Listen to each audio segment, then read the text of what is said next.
Hello guys, once again it's Matt, and today we have another video. I wanted to make a new kind of, just to talk a little bit on the information that we already have. I mean, we are in the second day of devlogs, and we already have a lot of information to talk about.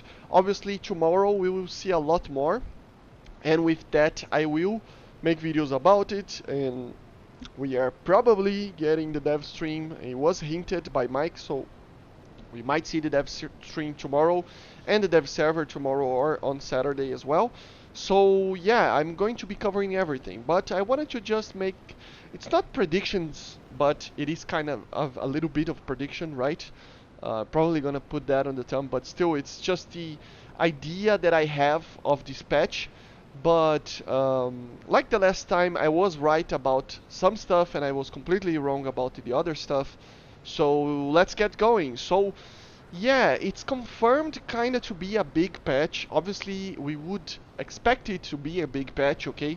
Because it's the 10th anniversary of War Thunder. It's a very good celebration that we need to celebrate, right? With a very, very good game that we have in our hands. I love this game, and I mean, 10 years playing it. I'm not 9 years and something playing this game. I'm playing since 2013, so yeah, it's a long time, and it kind of became a job for me. So it's even more, it's even better for me personally because of that, you know. So yeah, it's a very interesting thing. But one of the big, because it is a big patch, obviously, I think we will have to have more 4th gen aircraft. I think it is just a continuation of the development that they are doing. There are many nations that need more advanced aircraft than, for example, the Mig-29 that was denied already for this patch.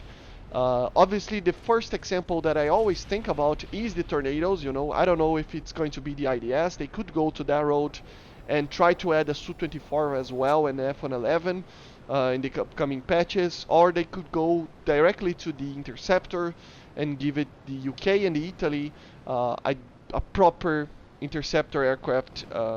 Very good 4th generation aircraft, a very amazing radar, very good missiles as well. So yeah, that would be a safer option to see, you know. We will see more than one. I don't know.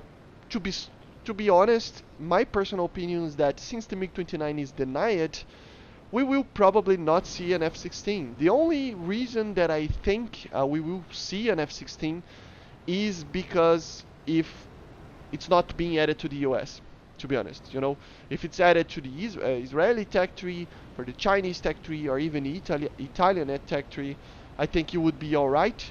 The A's, obviously, early blocks. The Chinese would be the 25 with the ADF and stuff like that, but still, Sparrows and A9Ls and stuff like that. I don't think the US needs one. Maybe the F-16A for the US, but being like a very early model, but I really doubt it, man. I really doubt it. Since the Mig-29 is denied, I think the F-16 is just out of the table, you know. The only aircraft, the two only aircraft on top tier that I actually think that will come, the only one actually that I think it will come is the Tornado. I think it makes sense to add the Tornado, you know.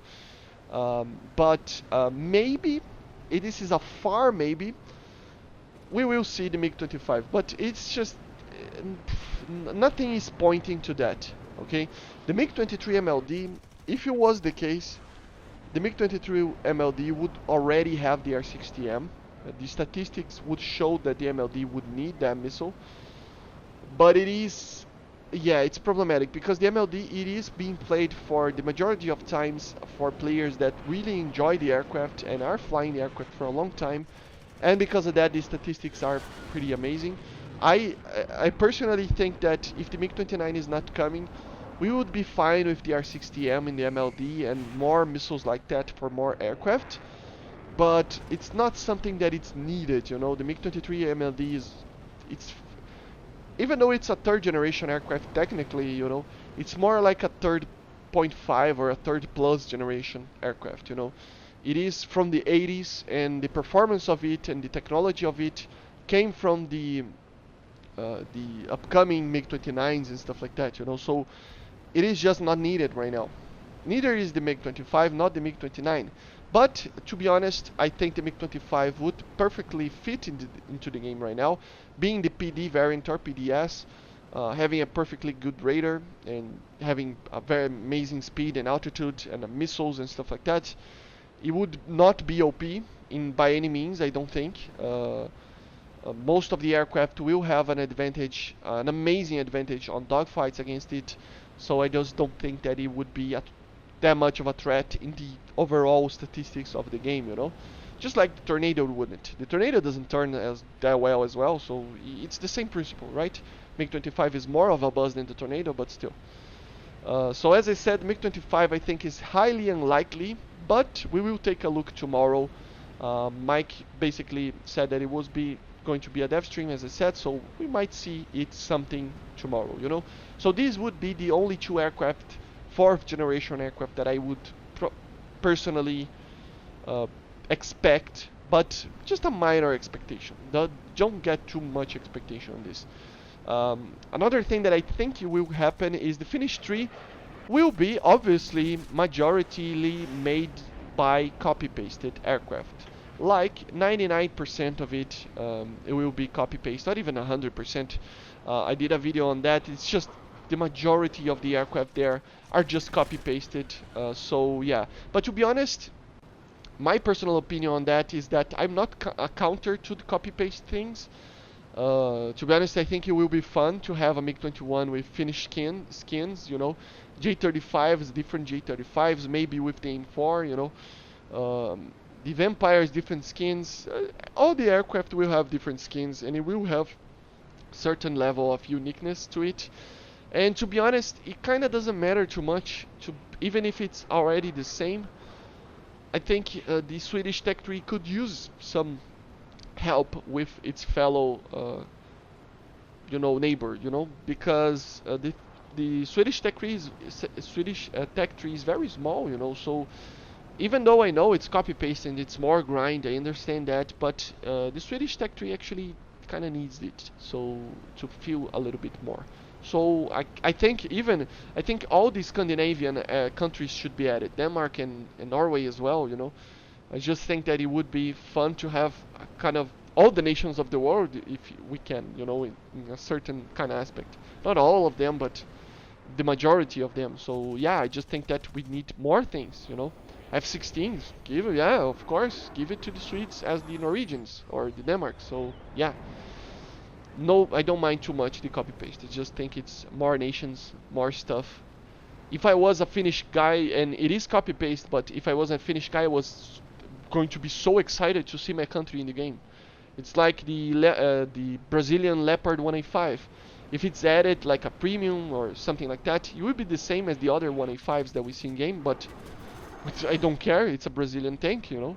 So yeah, representation is always a very good thing in a game like this, nationwide, you know, nation-wise, you know. And then we might see some minor aircraft as well. I think one of the perfect examples would be the new J8, you know, with a proper radar. I did even a video about that not long before this video. And yeah, maybe other aircraft like MiG-17's PFs for other nations. I don't know, minor things like that, you know. We still have a lot of holes that needs to be filled. I did a video on that will going to be released fairly soon, but the F-86H, man, where is an F-86 on the US line with AIM-9s? We need aircraft to fill some holes, and that would make sense, right? But yeah, and new missiles, I think we shall see new missiles. I don't think it's confirmed until the patch is released, obviously, or even after that. But I think aircraft like the Kafir needs new missiles.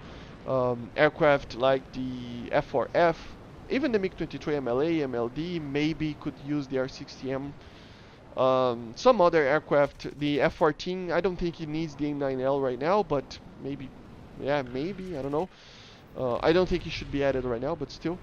And, you know, more missiles, all aspect missiles for top tier. I think it's just going to help those minor nations that don't have a properly good aircraft yet. I think the Kafir is a main example in the F4F, but there are some others as well that can receive new missiles as well. And I think it's going to be a great patch, but don't expect anything revolutionary, you know. Most vehicles will be finished vehicles, obviously, but don't get your expectations like so high that if a specific vehicle that you don't get and you get mad about it, you know. Just play the game, man, and be fine with it and just chill a bit, you know. It's not a rant on the community, but it's just that I think the majority of the problems that the community sees is the of course we need fixes and stuff like that. That's not really the point here, but it's more like the new stuff, you know, the new vehicles, the new features. We will eventually get it, okay? The Mig-23 Mld, as Mike said, is not going to be the last Soviet aircraft. So if the MiG-29 is not added this patch, it's alright. Go fly the MLD again against new advanced enemies, or go try to research another line. War Thunder is not only grind, you know. You have to actually um, just play the game, you know. And yeah, just lower our expectations. It will help a little bit to not get mad about something that is not in the game, about gaijin or something, you know. Obviously, there's some stuff that needs to be fixed and stuff like that, but still, I think we need, in the new stuff, we need to manage our expectations to not get upset when something is not added. Okay? So, make sure to subscribe, make sure to be a member if you want to help the channel, and I see you guys on the next one.